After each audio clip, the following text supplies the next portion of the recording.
Eu creio que algumas pessoas já ministraram em cima desse texto de Lucas capítulo 15, que vai falar da ovelha perdida, a dracma perdida e do filho pródigo.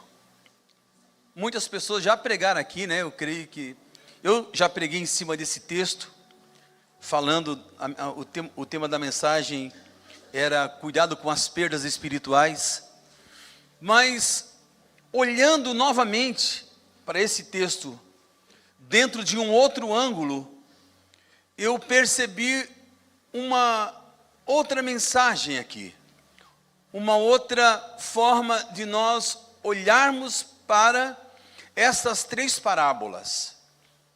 Essas três parábolas, a gente dá ênfase nas parábolas, e muitas vezes nos esquecemos por que Jesus ele está falando dessas três parábolas. E a pergunta é essa: por que Jesus está colocando essas três parábolas? Para quem que Jesus está falando? Para quem está sendo direcionada essas três parábolas? Você já se perguntou para quem? A gente já vai direto ali, falando sobre a dracma perdida, sobre o filho pródigo, né? E a gente se esquece desse detalhe. Mas como dizem, né? Como dizem aquelas pessoas que nos ensinam a interpretar a Bíblia por si só, ela se responde, ela fala por si só. Amém? Então, se você quer entender um texto, você deve fazer perguntas para a Bíblia. Amém? Estou ensinando você hoje aqui como você deve ler a Bíblia. Você deve ler a Bíblia se você quer interpretar aquele texto, quer ter a interpretação literal daquele texto, você deve fazer perguntas para a Bíblia. E a resposta é que Jesus está falando para os fariseus e para os escribas. Ele está dando uma resposta. Estas três parábolas são uma resposta para os escribas e fariseus acerca de um questionamento deles acerca de Jesus. Amém? Estão comigo? Então essas três parábolas, elas têm resposta no que Jesus está falando para os fariseus e para os saduceus, ou seja, os escribas da lei, sobre um tipo de pessoa que Jesus entrou na casa e teve relacionamento com eles. E quem são essas pessoas? São os publicanos. A parábola, então, essas três parábolas, elas são uma resposta de Jesus aos fariseus e aos escribas, acerca de uma resposta de Jesus sobre os publicanos. Você sabe quem são os publicanos? Os publicanos eram judeus que eram contratados pelo Império Romano para que eles cobrassem impostos dos próprios judeus. Então, os publicanos, eles eram pessoas detestadas pelos judeus. Por quê? Porque é fácil pagar imposto? Agora imagina os judeus terem que pagar impostos dos alimentos, quando entravam na cidade, esses impostos que nós pagamos, IPTU, IPVA, só que eram outros impostos na época. Pensa, eles pagando esses impostos. Além disso, esses publicanos, eles tinham um aval do governo romano. Presta atenção no que eu estou falando, isso é muito importante. Estou colocando aqui dentro de uma introdução para você entender o contexto que eu quero trazer essas três parábolas de Jesus. Eu vou falar delas, nós vamos ler elas, mas eu quero que você entenda aqui já de cara daquilo que eu quero passar para você nessa noite. E você vai ter outro entendimento das três parábolas. Vamos ligar o ar-condicionado, senão eu vou ter que tirar o terno aqui, e aí eu não estou preparado para tirar o terno, irmãos, hoje. Estou sem suspensório. E o que acontece, irmãos? Então, pensa comigo aqui. Vou mostrar, o Jesus, entre os 12, tinha um publicano, sabia disso? Mateus, Levi, era um publicano. E ele andava todos os dias com Jesus. Então, quando as pessoas olhavam para Jesus e viam no meio de Jesus já o Mateus, que era um discípulo, que deixou de ser publicano para seguir a Cristo, eles já olhavam para Jesus e esse cara aí tem coisa errada. Pensa comigo aqui, pastor Lindamar. Vamos entender aqui. Outro publicano, que não era um publicano apenas, era um chefe dos publicanos, era aquele pequenino que subiu chamado Zaqueu, que subiu e Jesus entrou na casa dele. Os fariseus e os mestres da lei, vendo esse contexto, começaram a falar, esse aí não é tudo aquilo que ele está falando que é.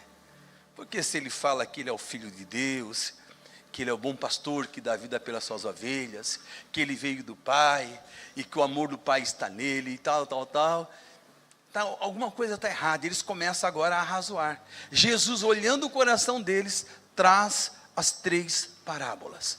E a primeira parábola é a parábola que nós vamos agora ler aqui, né? Vamos continuar aqui, né? Vamos dar mais o foco. Qual o foco da mensagem de Jesus? Nessas parábolas, Jesus está respondendo a um questionamento dos escribas. Vamos ler as 3 parábolas? Lucas capítulo 15, depois dessa breve introdução. Até seguir mais, mas o tempo aqui, irmãos, é 15 para as 8 já. Eu queria me alongar um pouco mais nessa introdução, mas vocês conseguiram entender o contexto da mensagem, amém? Fui bem explicativo aqui, né? Expliquei bem direitinho, né? Esse é o contexto, então presta atenção comigo. A partir de hoje, você vai olhar essa parábola por um outro ângulo. Você não vai olhar essa parábola mais por aquilo que se perdeu, ou aquilo que foi perdido. Você vai começar a enxergar essa parábola a partir dessa noite, de alguém que está indo de encontro àquele que se perdeu. Daquele que, quando está olhando para aquele que se perdeu, olha com compaixão, está olhando com amor, está olhando com um olhar que muitas vezes nós não temos. Esse é o amor do Pai pelos pecadores. Porque o que os fariseus e os escribas estavam fazendo era um julgamento. Por que que esse senta com pecadores? Por que que esse anda com pecadores? Por que que esse entra na casa de pecadores? Eu quero falar uma coisa aqui antes de entrar na mensagem. Se você tem esses questionamentos acerca dos pecadores, o teu pensamento está errado, porque Jesus não nos ensina assim. Como deve ser o olhar de um crente fiel, de um crente autêntico, de um crente verdadeiro, para alguém que de repente naquele momento está no estado de pecado. Como é o nosso olhar? Em que ângulo olhamos as pessoas? Com repulsa? Com acusação? Olhamos com o olhar daquele samaritano, um olhar de compaixão. É muito fácil para a gente, irmãos, olhar para as pessoas e questioná-las, porque elas se encontram, de repente, sujas no pecado. É muito rápido para a gente que, não estou falando com isso que você não deve orar, jejuar, consagrar e ser homem e mulher de Deus. Tudo isso temos que ser, mas temos que cuidar com o nosso coração, de em vez de sermos verdadeiros adoradores, sermos religiosos e sermos acusadores, e olharmos com os olhos, irmãos, porque a igreja, quando digo igreja de maneira geral, estou falando da igreja de maneira geral, estou falando da palavra da vida de maneira geral, nós somos muito acusadores. Nós ouvimos alguém falando mal de alguém, e a gente aceita aquilo como uma verdade, e às vezes é uma mentira. Quantas vezes, né, a gente fala com alguém na igreja lá, isso já aconteceu comigo, uma pessoa chega assim, meu pastor, eu pensei que o pastor era uma pessoa e o pastor é outra.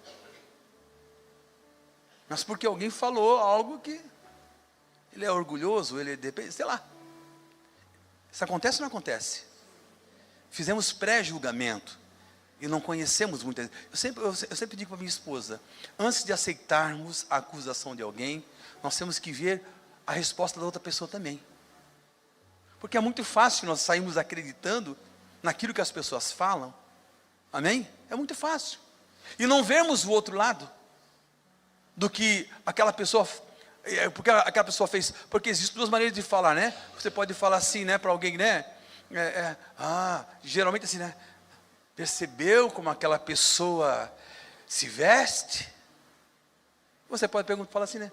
Poxa, percebeu como elegantemente aquela pessoa se veste? Não é diferente? Falei a mesma coisa, mas de maneira diferente. Mas os fariseus e os escribas estavam acusando Jesus. E Jesus vem com essa palavra. A primeira palavra que ele fala, vamos ler agora, está em Lucas capítulo 15. Vamos ler aqui, e vou ser bem pequenininho com você aqui. Capítulo 15 de Lucas, versículo 1 diz assim: E chegaram-se a ele os publicanos e pecadores para o ouvir. E os fariseus e escribas murmuravam, reclamavam, dizendo: Este recebe pecadores e come com eles. Olha a acusação. E era verdade, não era uma acusação, era uma verdade. Não era uma acusação, era uma verdade. Jesus realmente andava com publicanos e andava com pecadores. Só que ele era Jesus, né? Muitas vezes um crente meia boca vai andar com alguém assim, vai se contaminar. Em vez de influenciar, vai ser influenciado. É ou não é? Então temos que tomar cuidado. Estou falando de Jesus. Amém? E ele lhes, olha só, ele olhou isso, analisou e propôs uma parábola. Quais são as parábolas? E ele lhes propôs uma parábola dizendo: Que homem dentro de vós que tendo 100 ovelhas? Já começa a contar a parábola da ovelha perdida. Tem 100 ovelhas e perdendo uma delas não deixa no deserto as 99 e vão após a perdida até que venha achá-la? E achando-a, a põe sobre os ombros, cheio de júbilo, cheio de alegria. E chegando à sua casa, convoca amigos, vizinhos, dizendo: Alegrai-vos comigo, porque já achei a minha ovelha perdida. Digo-vos que assim haverá alegria no céu por um pecador que se arrepende. Opa, tem um detalhe aqui, né? Um pecador que se arrepende. Zaqueu era publicano? Sim. Mas ele se converteu, se arrependeu. Mateus era um publicano, sim, mas ele se converteu, deixou tudo e foi seguir Jesus. Vamos, versículo 8.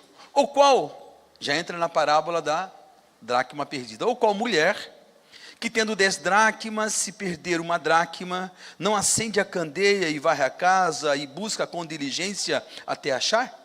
E achando-a, convoca as amigas e vizinhas, dizendo: Alegrai-vos comigo, porque já achei a dracma perdida.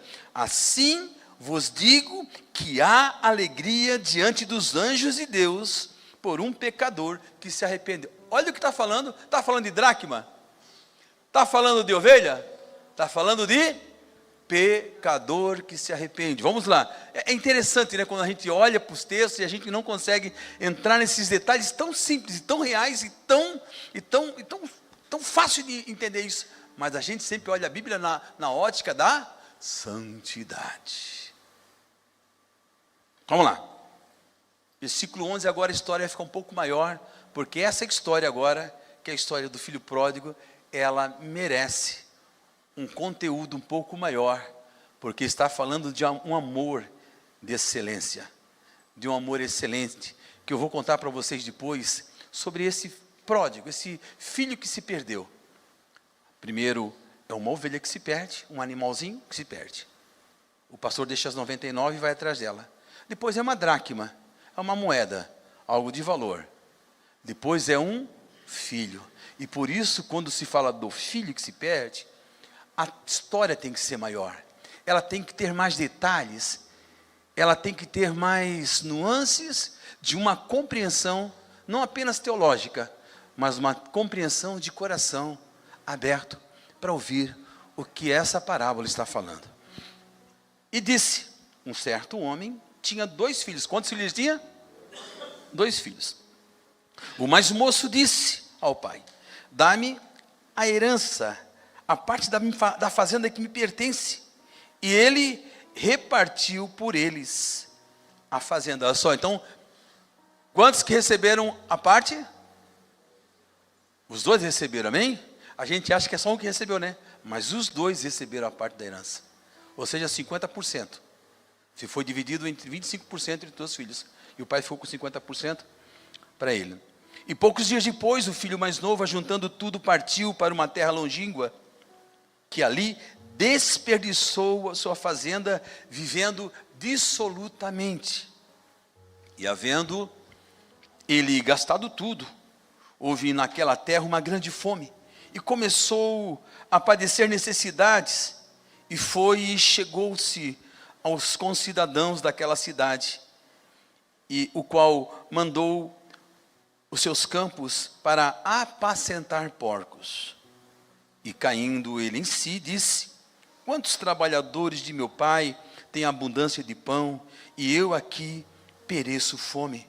Levantar-me-ei e irei com meu pai, e dir-lhe-ei: pai, pequei contra o céu e perante ti, já não sou digno de ser chamado teu filho, faze-me como um dos teus trabalhadores. E levantando-se foi para o seu pai. E quando ainda estava longe, viu o seu pai. Presta atenção nesse detalhe. Ele decide ir para o seu pai. E quando ele estava de longe, o pai viu ele. Olha agora a atitude desse pai. E o seu pai se moveu de íntima, uma palavra que eu já falei muitas vezes aqui, compaixão. Diga compaixão. Irmão, se não tiver paixão, irmão, se você não tiver paixão naquilo que você faz, seja ela de qualquer natureza, se você não tiver paixão no teu casamento, se você não tiver paixão na tua vida profissional, se você não tiver paixão pelos teus filhos, se você não tiver paixão no ministério que você exerce, tem que ser com paixão, tem que ser apaixonado, sabe? Senão não vale a pena. Vamos lá. E seu pai, com compaixão e correndo, lançou-se no pescoço e o beijou. Você vai depois da história, eu vou dar uma explicada aqui, dentro desse contexto, que era o contexto da época, de como esse pai deveria ter uma atitude que não teve já na saída do filho. Agora, muito mais profundamente, ele tem uma atitude de desespero aqui, para todo mundo que está vendo a atitude desse pai. Vamos lá. E o filho lhe disse: pai, pequei contra o céu, pequei contra... Versículo 21, tá? Já não sou digno de ser chamado seu filho, mas o pai disse aos seus servos: trazei depressa a melhor roupa, vestilho, e pondo-lhe um anel na sua mão e sandália nos seus pés. Versículo 23, e trazei um bezerro cevado, e matai e comamos, e nos alegramos, porque esse meu filho estava morto e reviveu, tinha perdido e foi achado, e começaram a alegrar-se. E o seu filho mais velho estava no campo. E quando veio e chegou perto de casa, ouviu a música e as danças. E chamando um dos seus servos, perguntou o que estava acontecendo. E ele lhe disse: veio teu irmão, e teu pai matou o bezerro cevado, porque o recebeu são e salvo. Mas ele se indignou e não queria entrar, e saindo o pai estava com ele. Mas respondendo ele, disse ao pai: eis que te sirvo há tantos anos, sem nunca transgredir o teu mandamento, e nunca me deste um cabrito para alegrar-me com os meus amigos. Vindo porém este teu filho, que desperdiçou a tua fazenda com as meretrizes, mataste-lhe um bezerro cevado. E ele lhe disse: filho, tu sempre está comigo, e todas as minhas coisas são tuas. Mas era justo alegrarmos e regozijarmos, porque este teu irmão estava morto e reviveu, tinha se perdido e foi achado. Recline tua cabeça. Pai, nós queremos ministrar tua palavra, e é ela que tem poder, Pai, é a tua palavra que tem poder. Mas eu peço graça, direção, unção do teu Espírito, para trazer aquilo que tu colocasse como um depósito no meu espírito. Senhor, o Senhor está aqui. Tua igreja celebrou a ceia, celebramos com júbilo de alegria, com júbilos de adoração, ofertamos, dizimamos, isso agrada o teu coração, mas a tua palavra agora vai ser ministrada. Concede-me graça, dá-me o teu favor, que o teu Espírito orienta-me em tudo, para que traga edificação, crescimento, maturidade, e essa palavra gere não apenas uma expectativa, mas uma ação no espírito dessa pessoa, em nome de Jesus. Amém. Amém. Irmãos, a parábola da ovelha perdida é uma parábola que, sinceramente, se a gente olhar na ótica humana, ninguém em sã consciência faria o que esse pastor fez. Eu não faria. E creio que se você fosse verdadeiro, você não faria também, a ponto de deixar 99 ovelhas num pasto. Sabe aquela música? Eram 100 ovelhas juntas num aprisco. Elas não estão no aprisco. Todos os textos que você lê, em todas as versões da Bíblia, vai falar que ou elas estavam no deserto, ou elas estavam no campo. Então, esse pastor, desta parábola, ele deixa 99 ovelhas alento, irmãos, e sai sozinho atrás de uma até achá-la. Eu creio que ele não achou nas primeiras horas, de repente nem no primeiro dia, mas ele saiu. Isso, de certa forma, é uma atitude inconsequente, certo? Você teria coragem de fazer isso? Não teria, gente. Se você tivesse 10 filhos, e você estivesse no deserto com os 10 filhos, pensa comigo,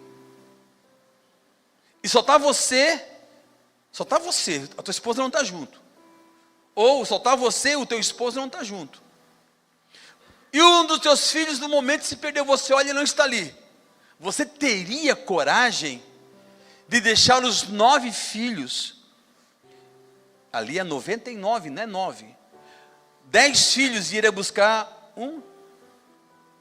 Não teria, ninguém teria coragem de fazer isso, irmãos. É lógico, que você, que tem uma mente brilhante, falou, é lógico, eu pegaria os 9 filhos e iria buscar junto. Eu sei que você tem uma mente brilhante e faria isso porque você é inteligente. Mas se você tivesse que escolher entre 1 e 9, qual seria a tua escolha? O que esse texto está falando? De um pastor. Em Lucas capítulo 19, versículo 10, diz assim: porque o Filho do Homem veio buscar e salvar aquele que havia se perdido. Em João 10, 11 fala assim: eu sou o bom pastor, e o bom pastor dá a vida pelas suas ovelhas. 14, 15 fala assim: eu sou o bom pastor, assim como o Pai me conhece e eu conheço o Pai, assim também conheço as minhas ovelhas, elas me conhecem e eu estou pronto para morrer por elas. Quem é esse pastor? Quem é esse pastor dessa parábola? É Jesus, que deixou a sua glória, que deixou a presença do Pai, que deixou tudo, ele era rico e se fez pobre por nós, é Ele que morreu em nosso lugar, é Ele que deu a sua vida em nosso lugar. Você está percebendo que esse texto, que nós muitas vezes estamos enfatizando as ovelhas, e nos esquecemos de que realmente o texto está falando. O texto é literal, o texto está falando, Jesus está falando: eu sou esse pastor, capaz de deixar as 99 em risco, para buscar uma que se perdeu. Esse é o amor de Deus por nós. Esse é o amor de Deus por você. Você acha que você está sozinho? Você jamais ficará sozinho. Você jamais estará sozinho. Se possível for, Ele irá atrás de você.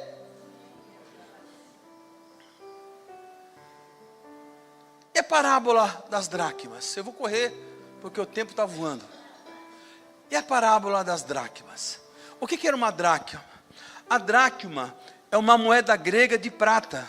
Não é uma moeda judia, é uma moeda grega de prata que todos os impostos, né, eram pagos com ela. Era uma moeda grega que valia também no meio, o contexto da época tinha algumas moedas. E uma delas, uma das mais importantes, era a dracma. A dracma, qual é o valor da dracma? O valor da dracma é o dia de um trabalho. Hoje, qual é uma diária de trabalho? Alguém sabe me dizer? Quem trabalha por hora aí, por dia aí? Alguém me diga, é 250? Hã? É dinheiro, né, irmão? Hã?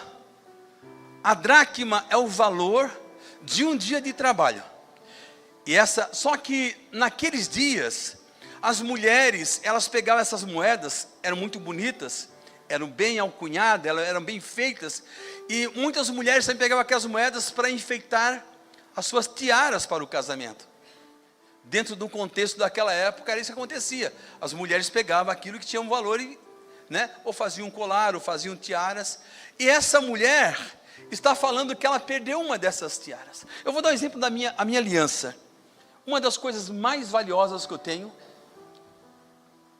é lógico que ela vale menos que o carro que nós temos, mas é a minha aliança. A minha aliança, ela tem um valor tremendo para mim. E eu tomo alguns remédios que ele me desincha muito, né? Todo mundo sabe que eu sou cardíaco. Eu tomo vários remédios durante o dia. Eu tomo um remédio que eu tomo ele, eu desincho e ela fica caindo.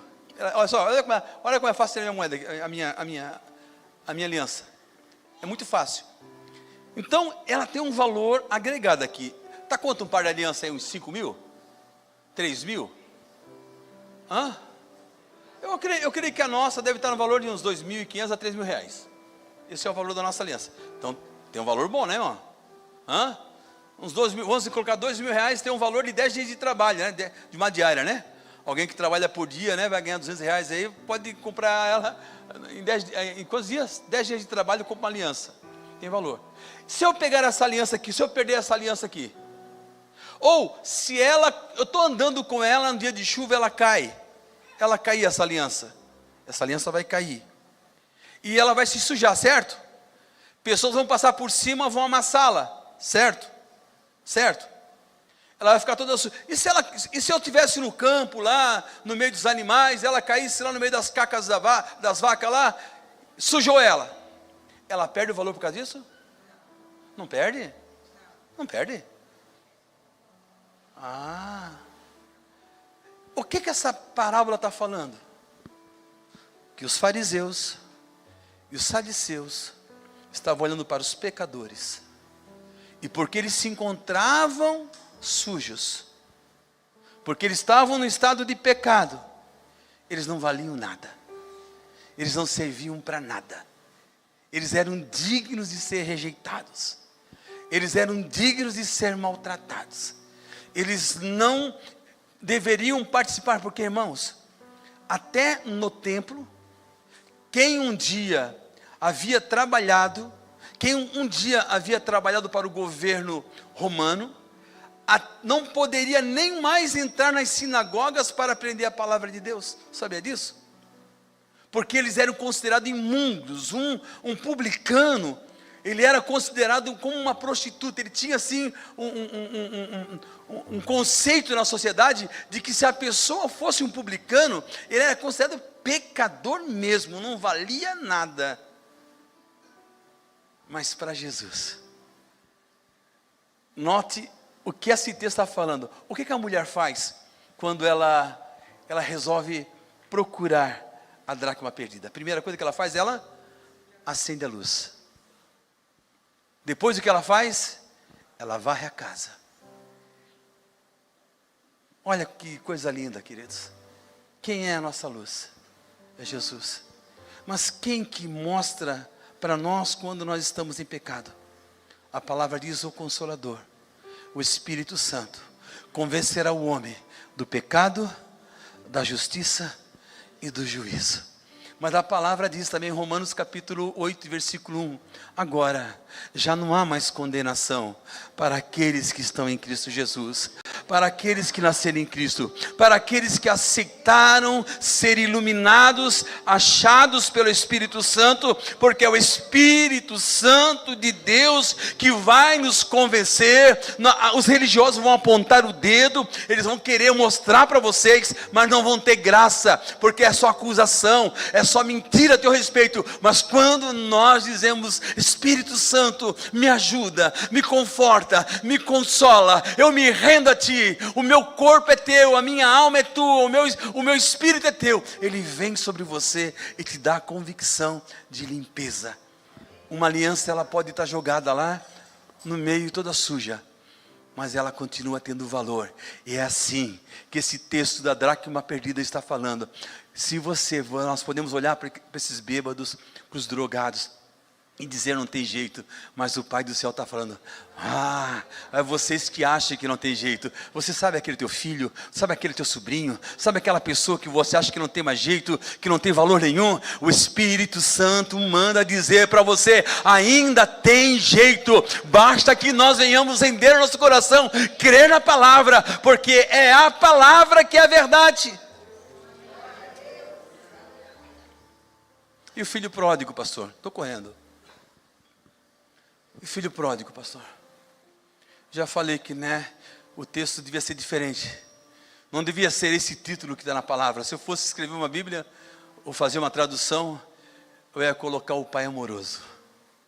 Porque é isso que aquele pai é. É um pai amoroso, que olha para o filho, e não tem coragem, pastor Lindomar, de rejeitar ele e dizer assim, quando ele chega e diz: pai, eu quero a minha parte da herança. O que o pai faz? Fica questionando? Vai brigar com o filho?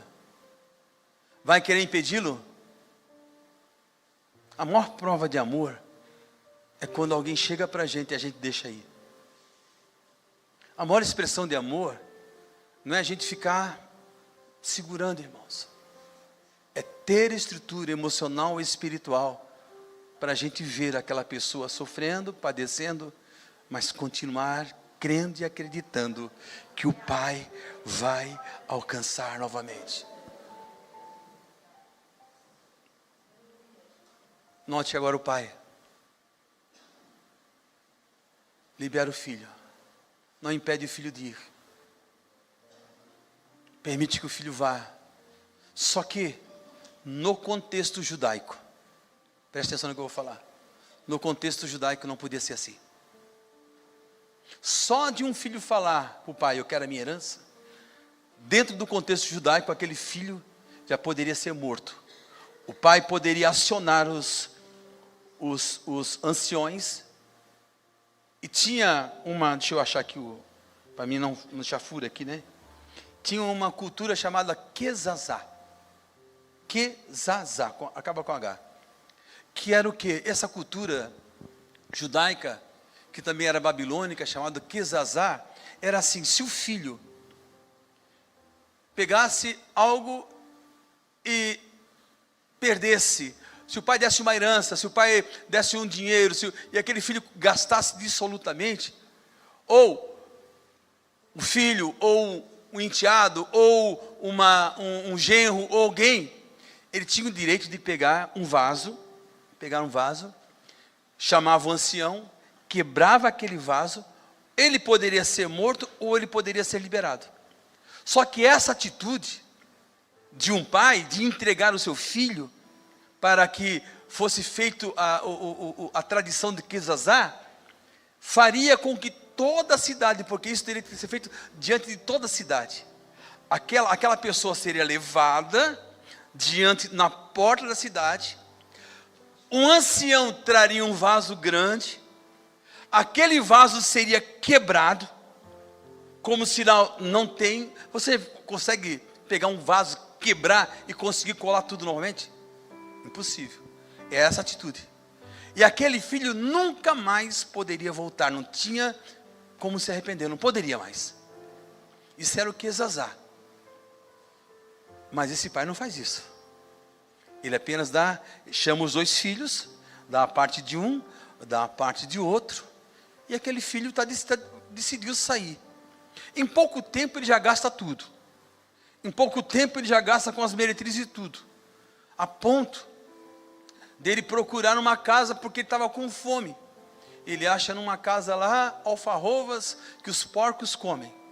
Olha só. Mas quando ele começa a comer, ele cai em si, irmãos. Porque ele cai em si, porque ele sabe que na casa do pai dele tinha fartura. Na casa do pai dele tinha abundância. Na casa do pai dele tinha tudo o que ele precisava e bastava apenas falar com seu pai. E agora ele não tem nada. Mas ele caiu em si.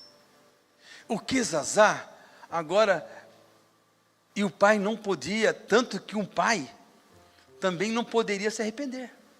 Depois do vaso quebrado, jogado fora, esse pai também não poderia mais receber o filho.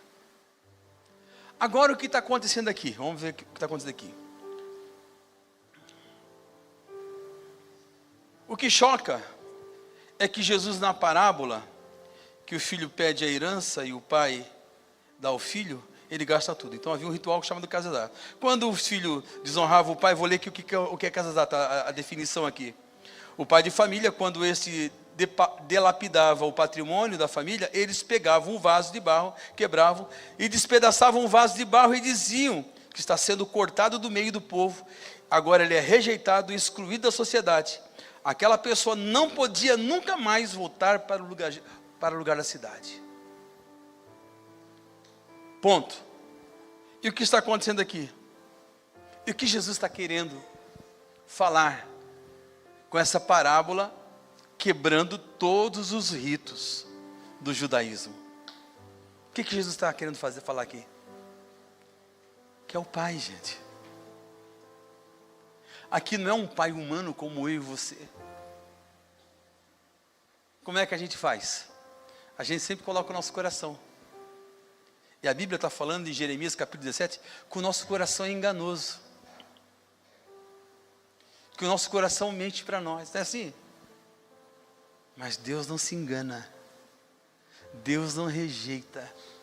Deus sabe quando um filho está se afastando, está se distanciando.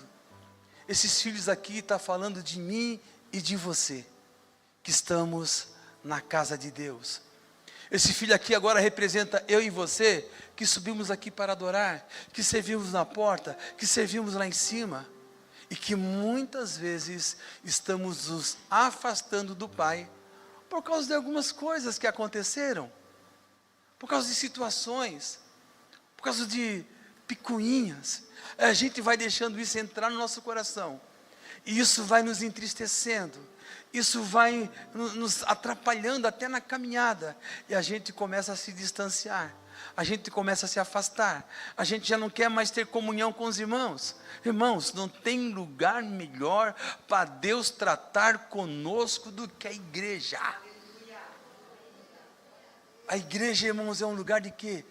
De gente atrapalhada. Está todo mundo no processo aqui, não tem ninguém mais santo que ninguém aqui não, irmão. Não tem ninguém melhor que ninguém.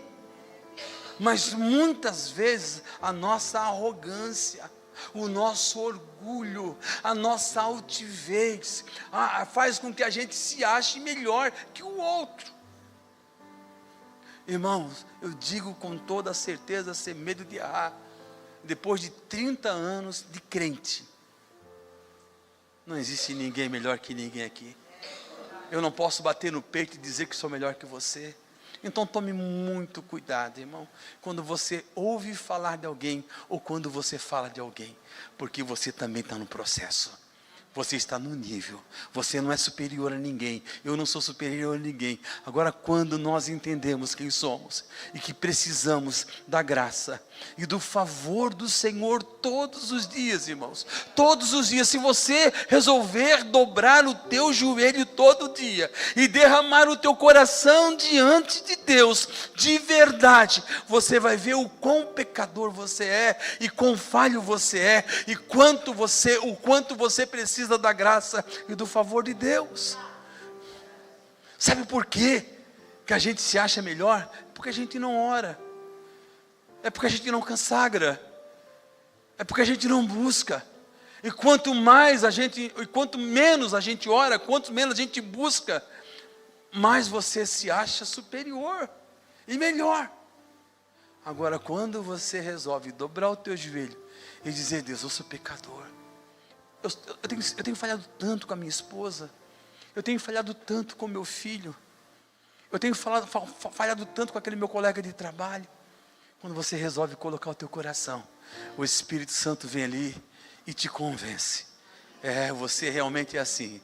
Mas à medida que você vai abrindo o teu coração para Deus e deixando que o Espírito Santo venha, como aquela mulher da dracma que vem com a luz, porque quanto mais você se aproxima da luz, mais você vê a escuridão que está em você. Quanto mais você chega na luz, mais você vê o quão pecador, o quão falho você é.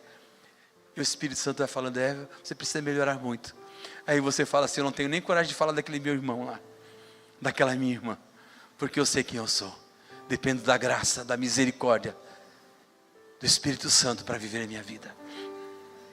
O que Jesus está querendo revelar para mim e para você com essas 3 parábolas, Ele mostra o plano redentivo de Deus. Essas 3 parábolas não estão falando de perdas, mas está falando de alguém que está indo de encontro ao pecador, está resgatando esse pecador e trazendo para si. Nota que o pastor, quando ele achou aquela ovelha, o risco que ele correu, deixando as 99 lá no deserto, mas quando ele vem com a ovelhinha nas costas, ele vem saltando. E o que ele faz? Ele faz uma festa. Ele chama a galera toda: vamos festejar, vamos nos alegrar, porque essa ovelhinha estava perdida e ela foi achada. Lembra quando a mulher achou a dracma perdida, o que ela fez? Chamou as amigas e falou: vale a pena servir Jesus. Amém? Eu tinha perdido algo de muito valor. Quantas vezes, irmãos, presta atenção no que eu vou falar aqui agora, ainda voltando aqui à dracma perdida, a gente não se sente sem valor.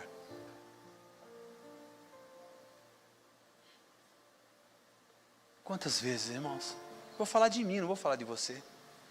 Quantas vezes eu acordo pela manhã desanimado, triste. Geralmente quando a gente sabe alguma notícia, né, irmão, da igreja, porque a nossa vida é igreja. Eu e a pastora, a nossa vida é igreja. A gente acorda triste, irmão. Dorme triste, às vezes acorda de madrugada, acorda, olha para o lado, está acordado também? Estou acordado também. E a gente vê, quantas vezes a gente acha assim: eu poderia ser um pastor melhor, eu deveria fazer isso, aquilo, outro. Quantas vezes vem a acusação, né, no nosso coração? É ou não é? Estou falando de mim, você fala de você. A gente se acha sem valor nenhum. Quantas vezes o sentimento de desvalor invade nossa alma, invade nosso coração. A gente pensa em desistir, a gente pensa em olhar para trás. Amém? Isso é na esfera do casamento e de todas as outras áreas da nossa vida. Quantas vezes? Só que Jesus não olha assim. A luz dele sempre estará posta quando nós chegarmos para ele. E a gente vai ver quem de fato nós somos: filhos, herdeiros, lavados e remidos no sangue dele. E ele nos aceita, independente da situação de sujeira que a gente possa estar. Não tem nada tão sujo que ele não possa, através da sua varredura, ele vai nos limpando, ele vai nos lavando, ele nos redime. É ele.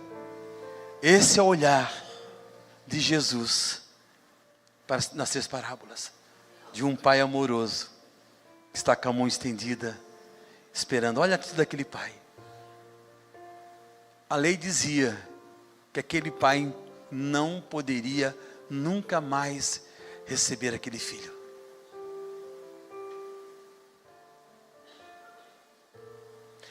Mas ele tinha consciência. O filho tinha consciência. Pequei contra o céu e contra a terra. Já não sou mais digno. Essa era a consciência que ele tinha. Não é assim que nós nos encontramos de vez em quando? Quando você vai orar, você não consegue orar, porque você se acha indigno. Quantas vezes, irmãos, eu dobrei meu joelho para orar, e na primeira palavra eu me levantei, porque eu me achava indigno.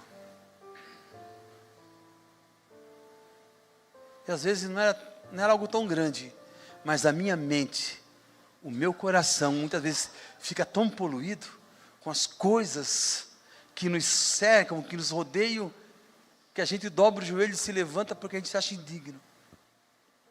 Mas o Pai está aqui nessa noite. O Pai está aqui nessa noite para te receber de braços abertos como aquele pai. Sabe o que acontecia? Todo chefe de família, eles usavam uma roupa bem comprida, um vestidão, né? O homem usava um vestidão. O vestido do homem era diferente da mulher, porque o do homem ele era um vestidão e não tinha nada, era como hoje assim, né? Simples. O do homem era lá embaixo, nas mangas era assim. Os das mulheres tinham florzinhas, tinham rendas aqui, renda lá embaixo. Presta atenção no que eu vou falar aqui agora. Aquele pai, quando ele vê o seu filho vindo, a Bíblia diz que ele sai correndo. Um judeu, irmãos, ele não poderia mostrar suas pernas. Um judeu, de maneira alguma, ele poderia mostrar sua canela, suas pernas.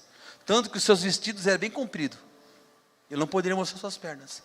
Aquele homem, quando ele vê o seu filho vindo, não tem como correr, irmãos, de qualquer forma de vestidão. Ele teve que puxar o seu vestido para cima e sair correndo de encontro ao seu filho, mostrando a sua vergonha. Isso fala de humilhação. Ele teve que sair correndo, irmãos, mostrando as suas canelas, a sua perna, irmãos. E isso era sinal de vergonha. Isso era sinal de que quando as pessoas olhassem, estavam falando assim: esse homem é um tolo. O que ele está fazendo? Ele não poderia receber o que seu filho fez, ele não pode mais voltar para casa. Mas agora aquele homem está se expondo. E foi exatamente isso que o nosso pai fez. Porque ninguém aqui era bom o suficiente para ser achado por Deus. Como que Deus te encontrou? Me diga. Em que condição você estava? De que forma você estava quando Deus te encontrou? Eu era um drogado.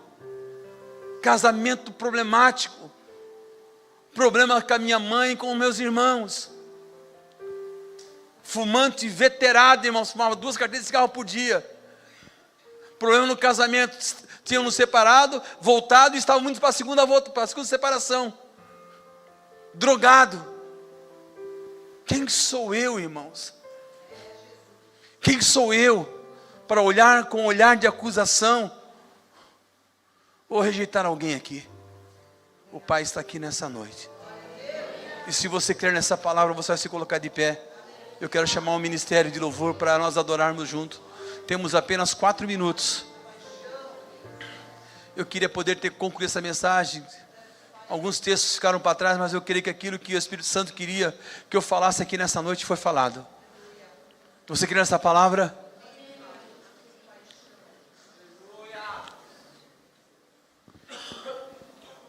O maior perigo não é estar perdido no campo de ovelha, nem perdido na casa como uma dracma, nem no mundo como um filho pródigo. O maior perigo é estar dentro da casa do Pai e não compartilhar da alegria do Pai por aqueles que estão sendo encontrados.